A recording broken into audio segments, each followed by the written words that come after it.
ശരിക്കും പറഞ്ഞാൽ വിഷമമുണ്ട്. കാര്യം നമ്മൾ നിൽക്കുന്ന തൊഴിലിടത്ത് നിന്നുകൊണ്ട് അവിടെ തന്നെയുള്ള ആളുകൾക്ക് എഗെയിൻസ്റ്റ് കംപ്ലയിൻറ്റ് കൊടുക്കുക, അതിന് എഗെയിൻസ്റ്റ് ഫൈറ്റ് ചെയ്യുക എന്നൊക്കെ പറയുന്നത് മാനസികമായ ഒരുപാട് ബുദ്ധിമുട്ടുണ്ടാക്കുന്ന കാര്യമാണ്. പക്ഷേ എന്നാലും എൻ്റെയും എന്നെ പോലുള്ള മറ്റ് സ്ത്രീകളുടെയും പുരുഷന്മാരുടെയും ഒക്കെ നിലനിൽപ്പിനൊക്കെ വേണ്ടി കൂടിയാണ് ഞാൻ ഈ കംപ്ലയിൻ്റായിട്ട് മുന്നോട്ട് പോകുന്നത്. കാര്യം കുറച്ച് പേരുടെ കൈകളിൽ മാത്രമായി സിനിമ ഒതുങ്ങുകയും അവർ ഇൻഡസ്ട്രി ഭരിക്കുകയും മറ്റുള്ളവരെല്ലാം സ്ലേവ്സ് ആയിട്ട് കാണുകയും ചെയ്യുന്നത് ശരിയായ രീതിയല്ല. അപ്പം അതിനോട് ഒരു സാധാരണ മനുഷ്യൻ എന്ന രീതിയിൽ ഞാൻ പ്രതികരിച്ചതാണ്. അതുമായി ഞാൻ മുന്നോട്ട് പോവുക തന്നെ ചെയ്യും. നടി ഹണി റോസ് പരാതി കൊടുത്തപ്പോൾ പിൻവലിച്ച അതേ സംഘടന തന്നെയാണ് നിലവിൽ ഭീഷണിപ്പെടുത്തിയത്. അതേ തലപ്പത്തിരിക്കുന്ന ആളുകൾ തന്നെയാണ്. തീർച്ചയായും അതൊരു വിരോധാഭാസമാണ്. തീർച്ചയായിട്ടും വിരോധാഭാസമാണ്. ആ കാര്യത്തിൽ അവർ പ്രതികരിച്ചതിൽ സന്തോഷമുണ്ട്. പക്ഷേ എല്ലാ കാര്യത്തിലും അവർ ഇതുപോലെ തന്നെ നിൽക്കണം എന്നുള്ളതാണ്. ഇപ്പം ഹണി റോസിന് ഒരു പ്രശ്നം ഉണ്ടായേക്കുന്നത് ഇൻഡസ്ട്രിയുടെ പുറത്തു നിന്നുള്ളൊരു വ്യക്തിയിൽ നിന്നായതുകൊണ്ട് ഇവരെല്ലാവരും ഒറ്റക്കെട്ടായിട്ട് നിന്ന് ഇത്രയും ഒരു ബഹളം ഉണ്ടാക്കി അദ്ദേഹത്തെ അറസ്റ്റ് ചെയ്യുന്ന ഒരു രീതിയിലേക്ക് എല്ലാത്തിലേക്കും എത്തി വലിയൊരു ന്യൂസും ബഹളവും ഒക്കെ ഉണ്ടാക്കി. പക്ഷേ അതിൽ കൂടുതൽ പ്രശ്നങ്ങൾ അനുഭവിച്ചേക്കുന്ന സ്ത്രീകൾ അവരെല്ലാവരും മുന്നോട്ട് വന്ന് ഇപ്പം എൻ്റെ അനുഭവം വളരെ സിമിലർ ആണല്ലോ. അവർ കൂട്ടം കൂടിയിരുന്ന് പരിഹസിക്കും, ഒരു മീറ്റിങ്ങിലേക്ക് വിളിച്ചു വരുത്തി അപമാനിച്ച് എല്ലാവരും പരിഹസിച്ച് വിട്ടൊരവസ്ഥയാണ് എൻ്റെയും. അപ്പം രണ്ട് നീതിയാണ് ഇവിടെ നടപ്പാക്കപ്പെട്ടത്. അപ്പോൾ അതിൽ വിഷമമുണ്ട്. പക്ഷെ എന്നാൽ പോലും എനിക്ക് അവരോട് പറയാനുള്ളത്, ഇപ്പം സർക്കാരിൽ കൂടുതൽ സ്വാധീനമുള്ള ആളുകൾക്ക് ഒരു നീതിയും അല്ലാത്തവർക്ക് വേറൊരു നീതിയുമായിട്ട് മാറാതെ എല്ലാവരെയും നമ്മളെല്ലാവരും ഒരുപോലെ ജോലിയെടുക്കുന്നവരാണ്, എല്ലാവരും ഒരുപോലെ ഒരേ പ്രശ്നങ്ങൾ അനുഭവിക്കുന്നവരാണ്. അപ്പോൾ അത് മനസ്സിലാക്കി സർക്കാരും കൂടെ നിൽക്കുമെന്ന് ഞാൻ പ്രതീക്ഷിക്കുന്നു. ഇപ്പോൾ കോടതിയുടെ ഇടപെടലിലാണ് ഇപ്പോൾ എൻ്റെ കേസ് എടുത്തിരിക്കുന്നത്. കാര്യം പൊതുജനത്തിന് അറിയാലോ എന്താണ് സംഭവിച്ചിരിക്കുന്നത് എന്നുള്ളത്. ഒരു മോശം അനുഭവം ഉണ്ടായി, അതിൻ്റെ പേരിൽ കംപ്ലയിൻറ്റ് കൊടുത്തു. ആ കംപ്ലയിൻറ്റ് കൊടുത്തതിൻ്റെ പേരിൽ എന്നെ പുറത്താക്കി അത് കോടതി ഇടപെട്ട് സ്റ്റേ ചെയ്തു. ഈ പുറത്താക്കി എന്നുള്ളതൊരു വലിയ ന്യൂസ് ആവുകയും സ്റ്റേ ചെയ്തു എന്നുള്ളത് ആരും അറിയാതെ പോവുകയും ചെയ്തു. അപ്പോൾ എനിക്കുണ്ടാവുന്ന ഒരു ഡാമേജ് എന്ന് പറയുന്നത്, ഞാനൊരു പ്രൊഡ്യൂസറാണ്. എന്നെ സംബന്ധിച്ചിടത്തോളം എല്ലാ സിനിമകളും ഞാൻ എൻ്റെ സ്വന്തം കയ്യിൽ നിന്ന് പൈസ ഇട്ട് ചെയ്യുന്നതൊന്നുമല്ല. അപ്പം നമുക്ക് ഇൻവെസ്റ്റേഴ്സ് വരണം, നമ്മുടെ സിനിമയിലെ റെപ്യൂട്ടേഷനും നമ്മുടെ ഗുഡ് വില്ലിനെയും ഒക്കെ ഇത് ബാധിക്കുകയാണ്. അപ്പോൾ അത് എൻ്റെ ഇൻഡസ്ട്രിയുടെ നിലനിൽപ്പിനെയും എൻ്റെ ഭാവി എൻ്റെ വർക്കിനെയും എല്ലാം ബാധിച്ചത് കൊണ്ടാണ് എനിക്ക് തിരിച്ച് ഫൈറ്റ് ചെയ്യാതെ നിവൃത്തിയില്ലാത്തത് കൊണ്ടാണ് ഞാൻ ഇതുമായിട്ട് മുന്നോട്ട് പോകുന്നത്.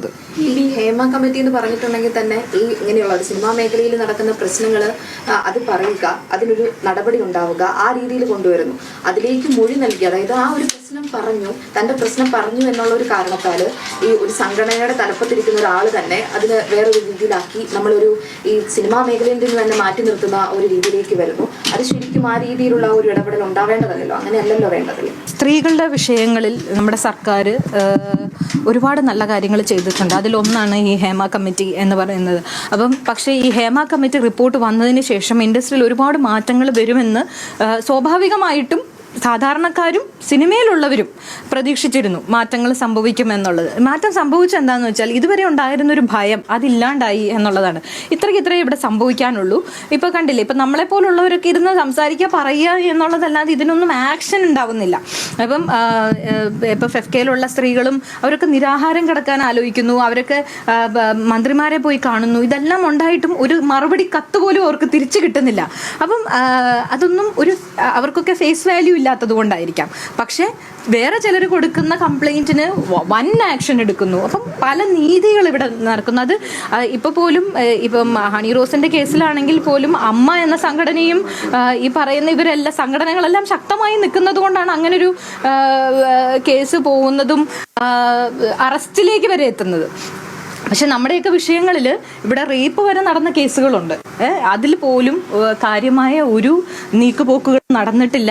എല്ലാവരും കേട്ടു, ഒരു ചെവി കൂടെ കേട്ടു, മറ്റേ ചെവി കൂടെ വിട്ടു എന്നുള്ളതല്ലാതെ ഈ വിളിച്ചു പറഞ്ഞ സ്ത്രീകൾ ആരായി? അപ്പോൾ അവർ അപമാനിതരായി എന്നുള്ളതല്ലാതെ ഇത് കൂടാതെ ഇവർ പല രീതിയിലും ഇവരുടെ കുടുംബത്തെ വരെ അപായപ്പെടുത്തുന്ന രീതിയിലും അവരുടെ വീട്ടിൽ കുടുംബകലഹം ഉണ്ടാക്കുന്ന രീതിയിൽ വരെ പല രീതിയിലാണ് ഈ പറയുന്ന സ്ത്രീകളെ ഉപദ്രവിക്കുന്നത്. അതൊന്നും നിസ്സാരമായി തള്ളിക്കളയാവുന്ന കാര്യങ്ങളല്ല. അപ്പം എല്ലാ രീതിയിലും ഒരാളെ അറ്റാക്ക് ചെയ്യുക, ഒരു കാര്യം വന്ന് തുറന്നു പറഞ്ഞു എന്നുള്ളതിൻ്റെ പേരിൽ അറ്റാക്ക് ചെയ്യുക എന്ന് പറയുന്നത് ശരിയായ കാര്യമല്ല.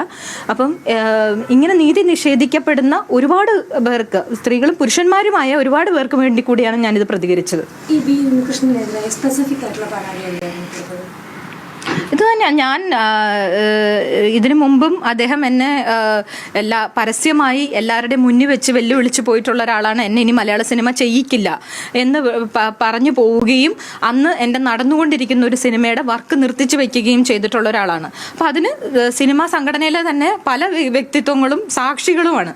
അപ്പം ഇത് നിർത്തിച്ചു വെച്ചു എന്നുള്ളത് എൻ്റെ വോയിസ് മെസ്സേജ് ഇരുന്നതിന് ഞാനത് പ്രൊഡ്യൂസേഴ്സ് അസോസിയേഷൻ പ്രസിഡന്റിന് അയച്ചു കൊടുത്ത് അവരൊക്കെ ഇടപെട്ട് ഞാൻ കോമ്പറ്റീഷൻ കമ്മീഷനിൽ പോകുമെന്നുള്ളൊരു സ്ഥിതി വന്നപ്പോഴാണ് അത് പിന്നീട് അവർ റിലീസ് ചെയ്യും, ആ സിനിമയുടെ വർക്ക് പുനരാരംഭിക്കുകയും ചെയ്തത്. അപ്പം ഞാൻ അങ്ങനെ നിന്ന് ഫൈറ്റ് ചെയ്തത് കൊണ്ട് മാത്രമാണ് എനിക്ക് പിന്നെയും സിനിമ ചെയ്യാനായിട്ട് പറ്റിയത് തന്നെ. അപ്പോൾ ഓരോ സിനിമയിലും ഇങ്ങനെ പല രീതിയിലുള്ള ഉപദ്രവങ്ങൾ എനിക്ക് സംഭവിച്ചിട്ടുണ്ട്, എനിക്ക് നടന്നിട്ടുണ്ട്. അപ്പം ശ്രീ ബി ഉണ്ണികൃഷ്ണൻ പരസ്യമായും അല്ലാതെയും ഫോണിൽ കൂടെയും ഒക്കെ എന്നെ ഭീഷണിപ്പെടുത്തിയിട്ടുള്ള ഒരാളാണ്. എന്നെ സിനിമ ചെയ്യിക്കില്ല, ഫെഫ്ക എന്നോട് സഹകരിക്കത്തില്ല എന്ന് പറഞ്ഞ, ഫെഫ്ക എന്ന് പറയുന്ന ഒരു സംഘടനയിൽ എല്ലാവരും ഇങ്ങനെ ചിന്തിക്കുന്നവരാണെന്ന് ഞാൻ വിശ്വസിക്കുന്നില്ല. 16 വർഷമായി അവിടെ ജനറൽ സെക്രട്ടറി ആയി ഇരിക്കുന്നു. അദ്ദേഹം തന്നെ ഇപ്പോൾ ഒരു ഇന്റർവ്യൂ ചാനലിലിരുന്ന് പറയുന്നത് ഞാൻ കേട്ടു, അദ്ദേഹത്തിന് താല്പര്യമില്ല ഇവിടെ സെക്രട്ടറി ആയിട്ടിരിക്കുന്നത്. അങ്ങനെയാണെങ്കിൽ രാജിവെച്ച് പൊയ്ക്കൂടെ? എന്തിനാണ് അവിടെ കടിച്ചു തൂങ്ങി നിൽക്കുന്നത്? അവിടെ നിന്നുകൊണ്ട് എന്തിനാണ് ഇങ്ങനെ ഈ പവർ ഉപയോഗിച്ച് മറ്റുള്ളവരെ ഉപദ്രവിക്കുന്നത്? അത് എന്നെ പോലുള്ള ആളുകളുടെയും കൂടെ പൈസയുടെ പുറത്താണ് അങ്ങനെ ഒരു സംഘടനയും കൂടെ ഉണ്ടായേക്കുന്നത്. അപ്പം നമ്മുടെയൊക്കെ കോൺട്രിബ്യൂഷൻസ് ഉണ്ട്. ശ്രീ ബി ഉണ്ണികൃഷ്ണൻ പറയുന്ന കാര്യങ്ങളിൽ വ്യക്തതയില്ലാന്ന് മാത്രമല്ല, ഇപ്പോൾ പോലും അദ്ദേഹം പറയുന്നത് ചർച്ചകൾ നടന്നുകൊണ്ടിരിക്കുകയാണ്, ഒരു സമവായ ചർച്ച നടന്നുകൊണ്ടിരിക്കുകയാണ്. അങ്ങനെ ഒരു ചർച്ചയെ നടന്നിട്ടില്ല. ഇല്ല, ആരും ശ്രമിച്ചിട്ടില്ല. അവരാരും പകരം എന്നെ ഭീഷണിപ്പെടുത്താനേ ശ്രമിച്ചിട്ടുള്ളൂ. അത് പുറത്താക്കിയപ്പോഴും ഏതെങ്കിലും തരത്തിൽ ഇല്ല, ഞാൻ വേറെ ആളുകൾ വഴിയാണ് ഞാൻ അറിയുന്നത്. എനിക്ക് കത്ത് വരുന്നതിന് മുമ്പ് ഇൻഡസ്ട്രി തന്നെയുള്ള പല ആളുകളും എന്നെ വിളിച്ചു പറഞ്ഞു പുറത്താക്കി എന്ന് പറഞ്ഞിട്ട്. അവർ വിളിച്ചു പറഞ്ഞത് അറിഞ്ഞിട്ടാണ് ഞാൻ അറിയുന്നത് എന്നെ പുറത്താക്കി എന്നുള്ളത്. അത് കഴിഞ്ഞിട്ടാണ് എനിക്ക് കത്ത് വരുന്നത്. അപ്പം അതിനകത്ത് പോലും ശ്രീ ബി ഉണ്ണികൃഷ്ണൻ ഇടപെടലുകൾ നടത്തി എന്നുള്ളതാണ് ഞാൻ അറിയാം, എന്നെ പുറത്താക്കാൻ വേണ്ടിയിട്ട്. അങ്ങനെ ഒരു കംപ്ലൈൻറ്റ് കൊടുത്തിട്ടുണ്ടെങ്കിൽ ഇനി ഞാൻ ഉണ്ടാവാൻ പാടില്ല ഇൻഡസ്ട്രിയിൽ എന്നുള്ള രീതിയിൽ എന്നെ പുറത്താക്കുകയാണ് ഉണ്ടായതെന്നുള്ളതാണ് ഞാൻ അറിഞ്ഞത്. പക്ഷേ തീർച്ചയായിട്ടും അദ്ദേഹം പറഞ്ഞതുപോലെ തന്നെ ചർച്ചകളാണ് വേണ്ടത്. ചർച്ച ചെയ്ത് തീർക്കാൻ പറ്റാത്ത ഒരു കാര്യങ്ങളും ഇല്ലല്ലോ. പക്ഷേ എന്ന് വെച്ച് ഒരാളോടും ഒരു അനീതിയും ഒരു അന്യായവും കാണിക്കാനും പാടില്ല. അതിന് പ്രതികരിക്കുക തന്നെ ചെയ്യും. ഇനി അഥവാ ഇങ്ങനെ ഒരു കേസ് കൂടെ വന്ന സ്ഥിതിക്ക് ഇനി ഒരു ചർച്ച വിളിച്ചിട്ടുണ്ടെങ്കിൽ ആ ചർച്ചയ്ക്ക് സാന്ദ്ര തയ്യാറായിരിക്കും? സഹകരിക്കില്ല എന്നൊന്നും ഞാൻ പറയില്ല. ചർച്ചയ്ക്ക് എന്തുകൊണ്ട് സഹകരിക്കുമോ? ചർച്ചയ്ക്ക് ഞാൻ ഓപ്പൺ ആണ്. പക്ഷെ കേസുമായി ഞാൻ മുന്നോട്ട് പോവുക തന്നെ ചെയ്യും. കാര്യം കേസുമായിട്ട് മുന്നോട്ട് പോവുക തന്നെ ചെയ്യും. കാര്യം ഇത് ന്യായമായ ഒരു കാര്യത്തിന് വേണ്ടിയിട്ടും ഒരു 10-14 വർഷമായിട്ട് ഞാൻ അനുഭവിക്കുന്ന ടോർച്ചറിനും കൂടി വേണ്ടിയിട്ടാണ് ഞാൻ ഈ കംപ്ലൈൻറ്റ് കൊടുത്തത്. അപ്പം മാത്രമല്ല, കംപ്ലൈൻറ്റ് കൊടുത്തു അല്ലെങ്കിൽ ഒരു കേസ് കൊടുത്തു എന്നതിൻ്റെ പേരിൽ എന്നെ സംഘടനയിൽ നിന്ന് എന്തിനു പുറത്താക്കി? അത് എന്നെ ഭയപ്പെടുത്തി കേസിൽ നിന്ന് പിന്മാറ്റാനായിട്ടുള്ള ശ്രമമാണ്. അപ്പോൾ അതിനോട് എനിക്ക് യോജിക്കാൻ പറ്റില്ല. എന്നെ അങ്ങനെ ഭയപ്പെടുത്തി ഞാൻ കേസിൽ നിന്ന് പിന്മാറുമെന്ന് അവർ പ്രതീക്ഷിക്കേണ്ട.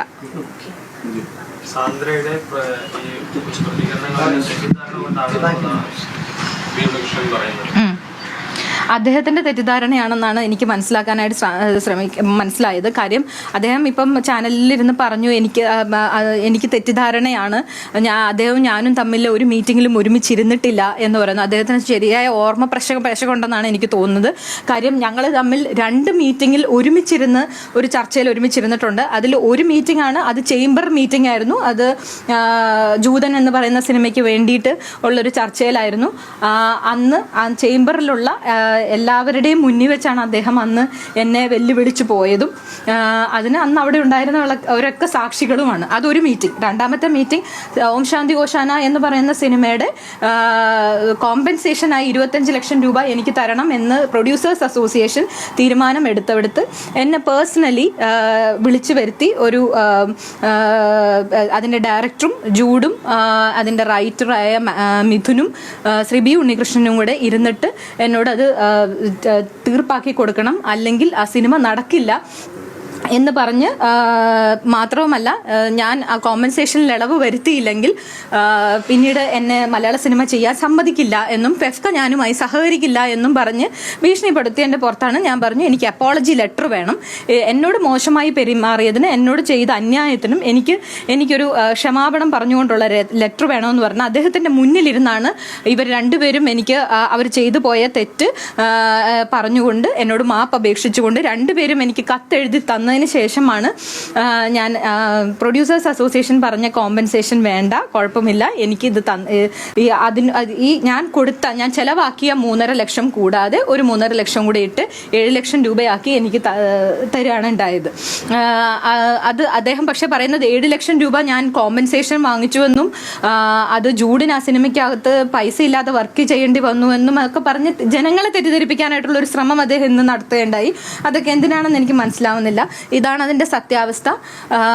അപ്പോൾ ഇങ്ങനെ പല കാര്യങ്ങളും ആളുകളെ തെറ്റിദ്ധരിപ്പിക്കാനായിട്ട് ചെയ്യുന്നതായിട്ടാണ് എനിക്ക് മനസ്സിലാകുന്നത്. അത് ദൈവത്തെ ഓർത്തിനി ചെയ്യരുത് എന്നാണ് എനിക്ക് അദ്ദേഹത്തോടുള്ളൊരു അപേക്ഷയാണ്. ഇനിയും ആളുകളെ ഇങ്ങനെ തെറ്റിദ്ധരിപ്പിക്കരുത്, ചെയ്ത തെറ്റ് മനസ്സിലാക്കി അത് തിരുത്താനുള്ള ശ്രമം നടത്തണം. ഇത് സാന്ദ്രയുടെ മാത്രം കാര്യമല്ല, നിരവധി സ്ത്രീകൾ ഭീഷണിയെ ഭയന്ന് തങ്ങൾക്ക് നേരിട്ട അനുഭവം തുറന്നു പറയാതെ നിലവിൽ ഇൻഡസ്ട്രിയിൽ ഉണ്ടെന്നുണ്ടോ? ഉണ്ട്, ഒരുപാട് സ്ത്രീകളുണ്ട്. സ്ത്രീകൾ മാത്രമല്ല പുരുഷന്മാരും ഉണ്ട്. ഇത് സ്ത്രീകളുടെ മാത്രം വിഷയമല്ല. ഒരു സിനിമ സെറ്റിൽ വരുന്ന പല വിഷയങ്ങളിലും അടിച്ചമർത്തപ്പെട്ട് മിണ്ടാതിരിക്കേണ്ട അവസ്ഥയിലാണ് പല പുരുഷന്മാരും പല സ്ത്രീകളും ഉള്ളത്. അപ്പോൾ അതുകൊണ്ട് തന്നെ ഇത് അധികാരത്തിൻ്റെ ഒരു പ്രശ്നമാണ്. അല്ലാതെ സ്ത്രീ പുരുഷൻ എന്നുള്ള വ്യത്യാസത്തിൻ്റെ അല്ല, അധികാരത്തിൻ്റെ പേരിൽ പലരെയും അടിച്ചമർത്തി വെച്ചതിൻ്റെ ഭാഗമായിട്ട് പലർക്കും പ്രതികരിക്കാൻ പറ്റാതെ നിൽക്കുന്ന ഒരുപാട് കാര്യങ്ങളുണ്ട്. അപ്പം പലരുടെയും തൊഴിൽ നിഷേധിക്കപ്പെടുന്ന, ഇപ്പോഴും റേപ്പ് ചെയ്ത ആളുകൾ സിനിമ വർക്കുള്ളവരുണ്ട്. ഇതിന് വിക്ടിമായ ആളുകൾക്ക് വർക്കില്ലാത്ത അവസ്ഥയുമാണ് ഉള്ളത്. അപ്പം അവിടെ തന്നെ എന്ത് നീതിയാണ് അവിടെ ഉള്ളത്? റേപ്പ് ചെയ്ത് അല്ലെങ്കിൽ ഇതുവരെ നടന്നു എന്ന് ബോധ്യപ്പെട്ടിട്ടുള്ള കേസുകളിൽ പോലും ഈ പറയുന്ന വേട്ടക്കാർക്ക് ജോലിയുണ്ട്, അവർക്ക് സ്ഥിരമായിട്ട് ജോലി നടക്കുന്നുണ്ട്, അവർക്ക് ഫെഫ്ക സപ്പോർട്ട് ചെയ്ത് ജോലി കൊടുക്കുന്നുണ്ട്. പക്ഷേ ഇതിൽ വിക്ടിമായ ആളുകൾ ജോലിയില്ലാതെ വീട്ടിലിരുന്ന് അവർക്ക് മക്കളുടെ ഫീസ് പോലും അടയ്ക്കാൻ നിവൃത്തിയില്ലാതിരുന്ന് വിഷമിക്കുന്ന സ്ത്രീകളാണ് കൂടുതലും. അപ്പം എന്ത് നീതിയാണ് ഇവിടെ നടക്കുന്നത്? അപ്പം അദ്ദേഹം 16 വർഷമായി ജനറൽ സെക്രട്ടറി ആയിട്ട് ഇരിക്കുന്നു എന്ന് പറയുന്നു. അപ്പം ഇതിനകത്തൊക്കെ എന്ത് നീതിയാണ് അദ്ദേഹം നടപ്പിലാക്കിയിരിക്കുന്നത്? i2i News, an eye for truth. i2i News subscribe ചെയ്തിട്ടില്ലാത്തവർ ഇപ്പോൾ തന്നെ സബ്സ്ക്രൈബ് ചെയ്യുക. നോട്ടിഫിക്കേഷൻ ലഭിക്കുവാൻ ബെൽ ബട്ടണും അമർത്തുക.